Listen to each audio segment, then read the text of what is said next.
ओम शांति। 18 जून साकार मुरली। मीठे बच्चे, बाप तुम्हें नई दुनिया के लिए राजयोग सिखला रहे हैं, इसलिए इस पुरानी दुनिया का विनाश भी जरूर होना है। प्रश्न: मनुष्यों में कौन सी एक अच्छी आदत पड़ी हुई है लेकिन उससे भी प्राप्ति नहीं होती? उत्तर: मनुष्यों में भगवान को याद करने की जैसे आदत पड़ी हुई है। जब कोई बात होती है तो कह देते हैं, हे भगवान। सामने शिवलिंग आ जाता है, लेकिन पहचान यथार्थ न होने के कारण प्राप्ति नहीं होती है। फिर कह देते, सुख दुख सब वही देता है। तुम बच्चे अभी ऐसे नहीं कहेंगे। ओम शांति। जिसको रचता कहा जाता है, किसका रचता? नई दुनिया का रचता। नई दुनिया को कहा जाता है स्वर्ग व सुखधाम। नाम कहते हैं परंतु समझते नहीं है। कृष्ण के मंदिर को भी सुखधाम कहते हैं। अब वह तो हो गया छोटा मंदिर। कृष्ण तो विश्व का मालिक था। बेहद के मालिक को जैसे कि हद का मालिक बना देते हैं। कृष्ण के छोटे से मंदिर को सुखधाम कहते हैं।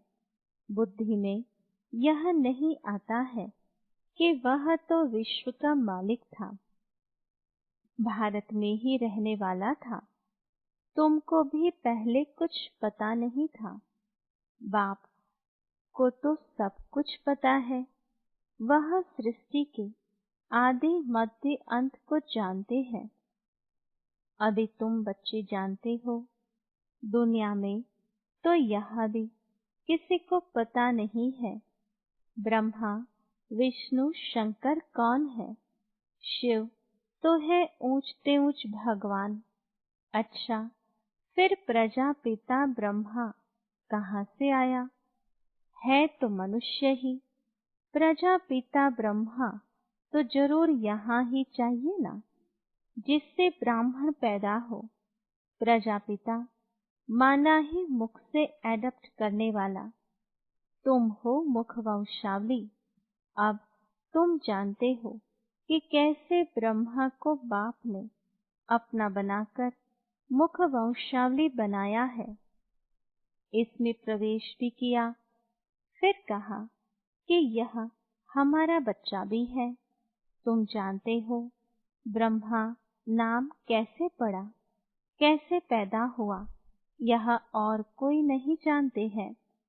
सिर्फ महिमा गाते हैं कि परम पिता परमात्मा ऊंचते ऊंच है, परंतु यह कोई की बुद्धि में नहीं आता कि ऊंचते ऊंच बाप है।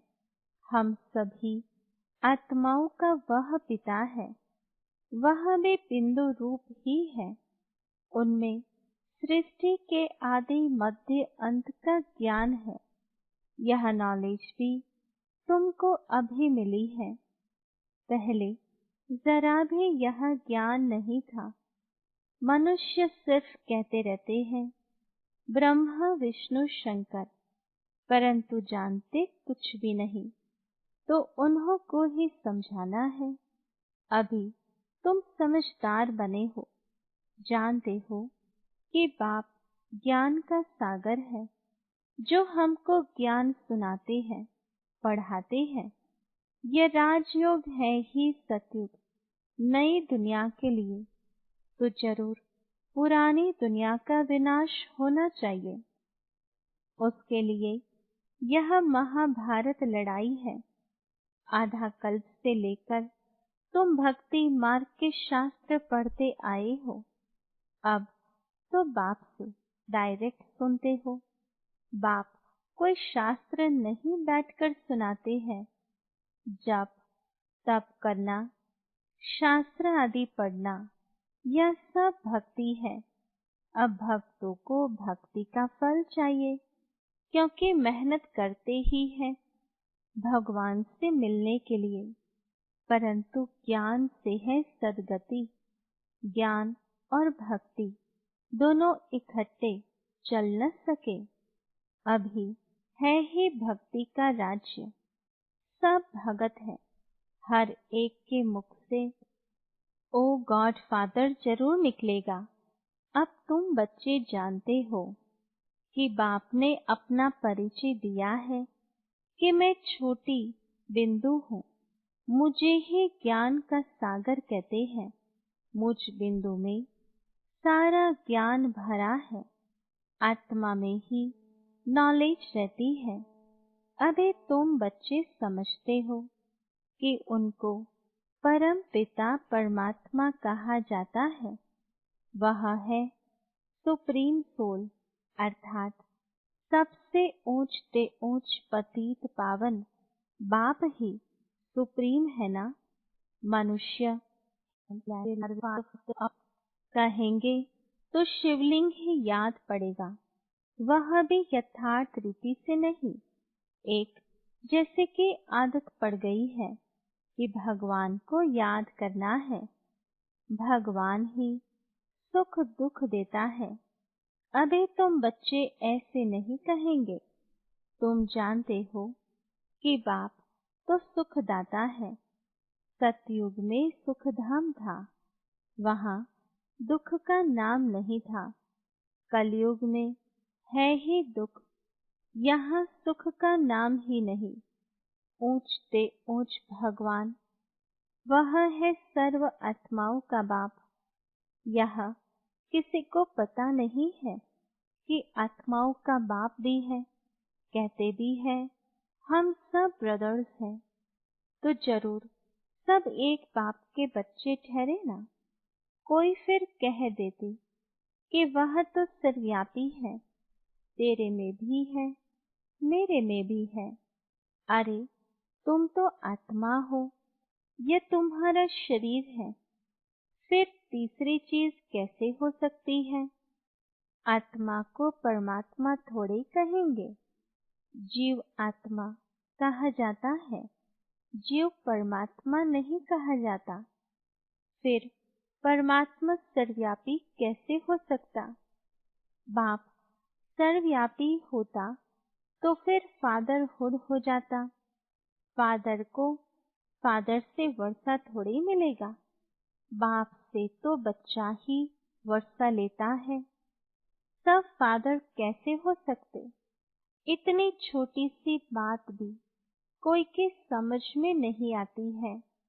तब बाप कहते हैं, बच्चे हमने आज से 5000 वर्ष पहले तुमको कितना समझदार बनाया था। तुम एवर हेल्दी वेल्दी समझदार थे। इससे जास्ती समझदार कोई हो नहीं सकता। तुमको अभी जो समझ मिली है, यह फिर वहाँ नहीं होगी। वहाँ यह थोड़ी मालूम रहता है कि हम कैसे गिरेंगे। यह मालूम हो तो फिर सुख की भासना ही न आए। यह ज्ञान फिर प्रायः लोप हो जाता है। ये ड्रामा का ज्ञान सिर्फ अभी तुम्हारी बुद्धि में है। ब्राह्मण ही अधिकारी रहते हैं। तुम्हारी बुद्धि में है कि अब हम ब्राह्मण वर्ण के हैं। ब्राह्मणों को ही बाप ज्ञान सुनाते हैं। ब्राह्मण फिर सबको सुनाते हैं। गायन भी है कि भगवान ने आकर स्वर्ग की स्थापना की थी, राजयोग सिखाया था। देखो कृष्ण जयंती मनाते हैं, समझते हैं कि कृष्ण वैकुंठ का मालिक था, परंतु वह विश्व का मालिक था। यह बुद्धि में नहीं आता। जब उनका राज्य था तो और कोई धर्म नहीं था, उनका ही सारे विश्व पर राज्य था और जमुना के किनारे था। अब तुमको ये कौन समझा रहे हैं। भगवान वाच, बाकी वह जो भी वेद शास्त्र आदि सुनाते वह है भक्ति मार्ग के। यहाँ तो खुद भगवान तुमको सुना रहे हैं। अभी तुम समझते हो हम पुरुषोत्तम बन रहे हैं। तुमको ही यह बुद्धि में है कि हम शांति धाम के रहने वाले हैं। फिर हम आकर 21 जन्मों की प्रारब्ध भोगेंगे। तुम बच्चों को अंदर में खुशी से गद गद होना चाहिए कि बेहद का बाबा शिव बाबा हमको पढ़ा रहे हैं। वह ज्ञान का सागर है। सृष्टि के आदि मध्य अंत को जानता है। ऐसा बाबा हमारे लिए आया है तो खुशी में गुदगुदी होती है। बाबा को कहते हैं, बाबा हमने आपको अपना वारिस बनाया है। बाप बच्चों पर वारी जाते हैं। बच्चे फिर कहते हैं कि भगवान आप जब आएंगे तो हम आप पर वारी जाएंगे, अर्थात बच्चा बनाएंगे। यह भी अपने बच्चों को ही वारिस बनाते हैं। बाबा को वारिस कैसे बनाएंगे, यह भी गुह्य बात है। अपना सब कुछ एक्सचेंज करना, इसमें बुद्धि का काम है। गरीब तो झट एक्सचेंज कर लेंगे, साहूकार मुश्किल करेंगे। जब तक कि पूरी रीति ज्ञान न उठावे इतनी हिम्मत नहीं रहती। गरीब तो झट कह देते, बाबा हम तो आपको ही वारिस बनाएंगे, हमारे पास रखा ही क्या है। वारिस बनाकर फिर शरीर निर्वाह भी अपना करना है। सिर्फ ट्रस्टी समझकर रहना है। युक्तियां बहुत बताते रहते हैं। बाप तो सिर्फ देखते हैं कि कोई पाप कर्म में तो पैसे खराब नहीं करते हैं। मनुष्य को पुण्य आत्मा बनाने में पैसा लगाते हैं। सर्विस भी कायदे सिर करते हैं। यह पूरी जांच करेंगे, फिर सब राय देंगे। यह भी धंधे में ईश्वर अर्थ निकालते थे ना, वह तो था इनडायरेक्ट। अभी बाप डायरेक्ट आए हैं। मनुष्य समझते हैं हम जो कुछ करते हैं उनका फल ईश्वर दूसरे जन्म में देते हैं। कोई गरीब दुखी है तो समझेंगे कर्म ही ऐसा किया हुआ है। अच्छे कर्म किए हैं तो सुखी है। बाप तुम बच्चों को कर्मों की गति पर समझाते हैं। रावण राज्य में तुम्हारे सब कर्म विकर्म ही हो जाते हैं। सतयुग और त्रेता में रावण ही नहीं, इसलिए वहाँ कोई कर्म विकर्म नहीं होता है। यहाँ जो अच्छे कर्म करते हैं उनका अल्पकाल के लिए सुख मिलता है। फिर भी कोई न कोई रोग खिटपीट तो रहती ही है, क्योंकि अल्पकाल का सुख है। अभी बाप कहते हैं यह रावण राज्य ही खत्म होना है। राम राज्य की स्थापना शिव बाबा कर रहे हैं। तुम जानते हो यह चक्र कैसे फिरता है। भारत ही फिर गरीब हो जाता है। भारत आज से 5000 वर्ष पहले स्वर्ग था। इन लक्ष्मी नारायण का राज्य था। पहले गद्दी इनकी चली थी। कृष्ण प्रिंस फिर स्वयंवर किया तो राजा बना। नारायण नाम पड़ा। यह भी तुम अभी समझते हो तो तुमको वंडर लगता है। बाबा आप सारी रचना और रचना की नॉलेज सुनाते हो। आप हमको कितना उच्च पढ़ाते हो। बलिहार जाऊं, हमको तो सिवाय एक बाप के और कोई को याद नहीं करना है।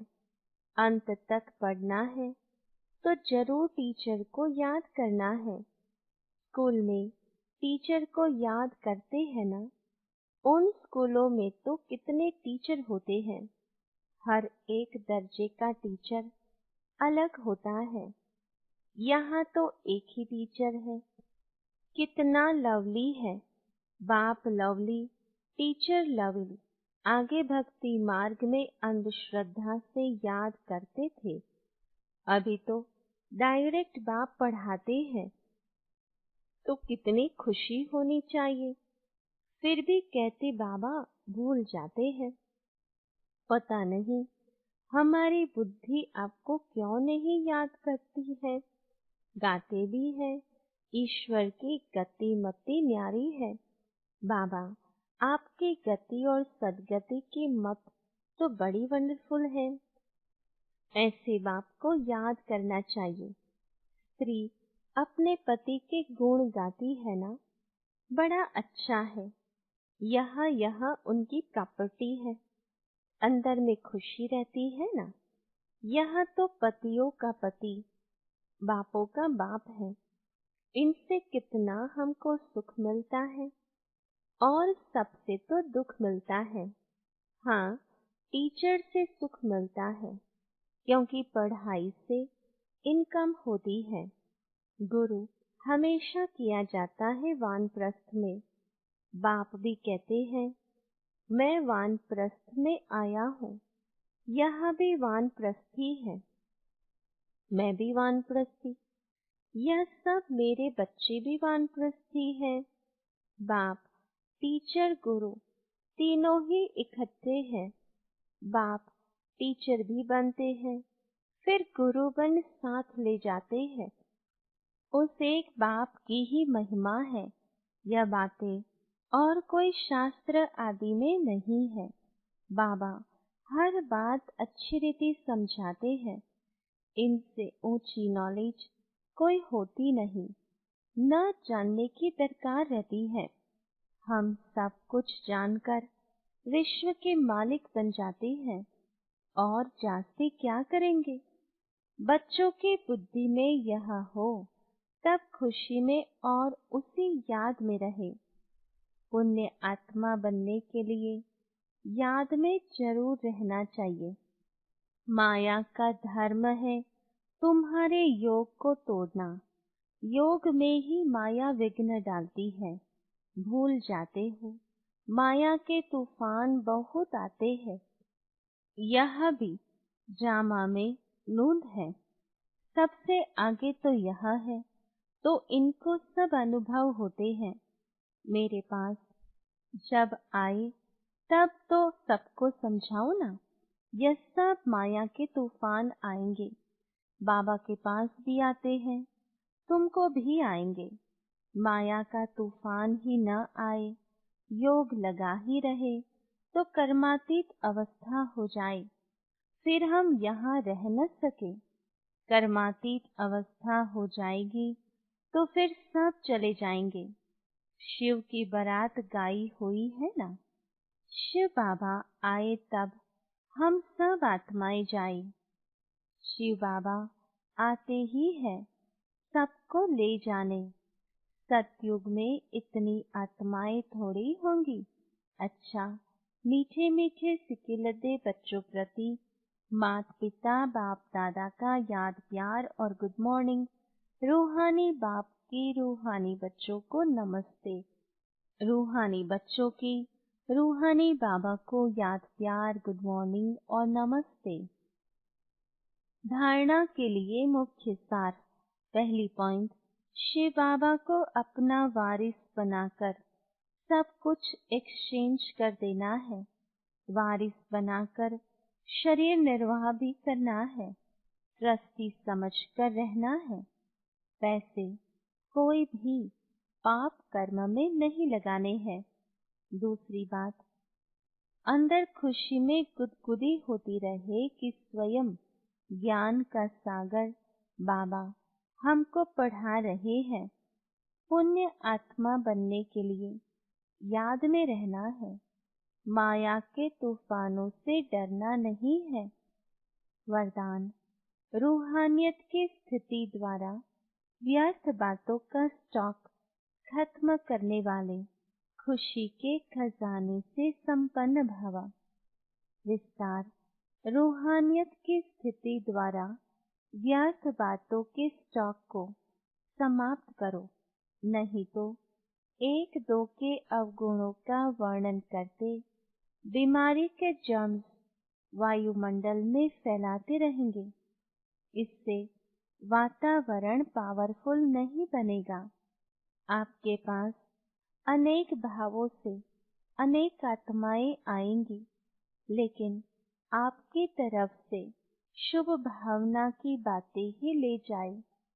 यह तब होगा जब स्वयं के पास खुशी की बातों का स्टॉक जमा होगा। यदि दिल में किसी के प्रति कोई व्यर्थ बातें होंगी, तो जहाँ बातें हैं वहाँ बाप नहीं पाप है। स्लोगन: स्मृति का स्विच ऑन हो तो मूड ऑफ हो नहीं सकती। Om Shanti. To watch Peace of Mind channel videos on YouTube, subscribe us on youtube.com/tvpeaceofmind. Just a click for a peaceful life.